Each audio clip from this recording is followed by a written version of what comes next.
sì, sinceramente per me la parola amichevole non esiste tanto.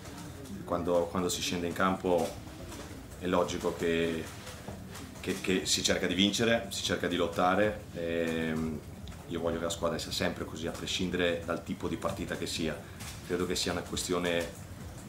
di mentalità, okay? Quella di combattere, di non mollare mai, anche quando è una squadra più forte di te. È giusto provarci, è giusto combattere, poi è anche normale col campo scivoloso, con le gambe pesanti, che perdi un po' di lucidità e magari qualche intervento da entrambe le parti è stato un po' più ruvido del previsto, però quando giocavo a calcio mi piaceva anche sta cosa qua, quindi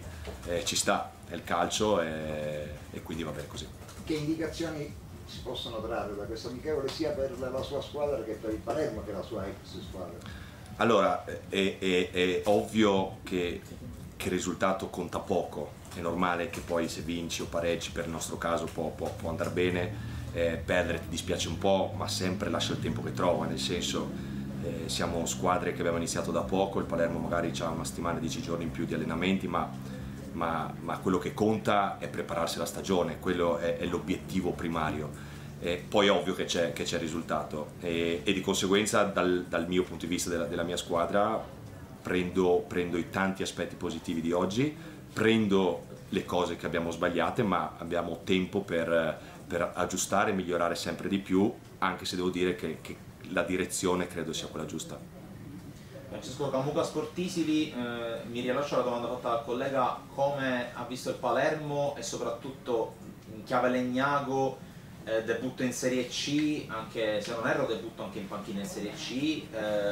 come ci si prepara e soprattutto quali sono le aspettative considerando anche l'alta competitività del girone nord della Serie C? Ma parto dalla fine, è normale che da squadra neopromossa dobbiamo salvarci, è inutile girarci attorno e quindi stiamo lavorando per riuscire ad affrontare bene anche quando affronteremo squadre sulla carta più forti di noi, come lo è stato oggi. Fa parte del calcio, ma io spero di mettere dentro la testa dei miei giocatori che se si corre, se si combatte, se si vuole vincere, alla fine si possono fare tante belle cose. Poi a volte si riesce, a volte no, ma l'idea deve essere quella, quindi sarà per noi un campionato difficilissimo, come è giusto che sia, ma ci stiamo preparando per quello. Per quanto riguarda il Palermo, è ovvio che è una squadra importante,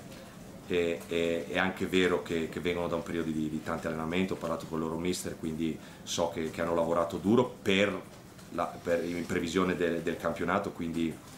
è ovvio che siano un po' appesantiti, ma la squadra è importante, giocatori importanti e hanno anche molto bei sviluppi di gioco, ecco, quindi secondo me anche il mister loro, anche Corini, può essere contento della partita di oggi perché hanno fatto cose veramente belle. Buonasera mister, Francesca Catalano, Medical.it. A proposito di Palermo, lei è stato un centrocampista, volevo chiederle una valutazione su Stulac e Vasic. Ma sono giocatori forti, è normale che Vasic ha attitudini molto più offensive, no? Gli piace inserirsi tanto palla, anche senza palla o palla al piede, perché ha i tempi di inserimento, hanno fatto un acquisto importante in più dalla sua che può giocare in più ruoli, no? Può giocare mezzala, può giocare un po' più largo, può giocare seconda punta come ha fatto nella scorsa amichevole, quindi Stulac sa trattare bene la palla, ma a parte loro sono tanti bravi giocatori che il mister ha l'imbarazzo della scelta, no? di come posizionarli, però il campionato anche di Serie B è lungo come il nostro e quindi avrà tempo e modo per trovare le soluzioni giuste per farli rendere al meglio, che alla fine è l'obiettivo di noi allenatori. Massimo, scusami, ti chiedo quello che ti tieni di più di questa partita: la tenuta della difesa, la crescita di Diaby, la capacità di andare nel campo, in generale c'è qualcosa in più che ti tieni? Guarda, facciamo il contrario, non mi tengo, cioè bisogna aggiustare la distanza tra i reparti, che è la cosa secondo me che è mancata di più.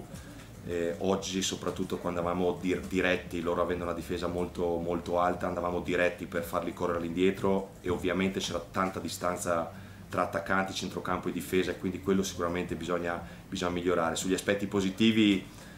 adesso è appena finita, devo analizzare, però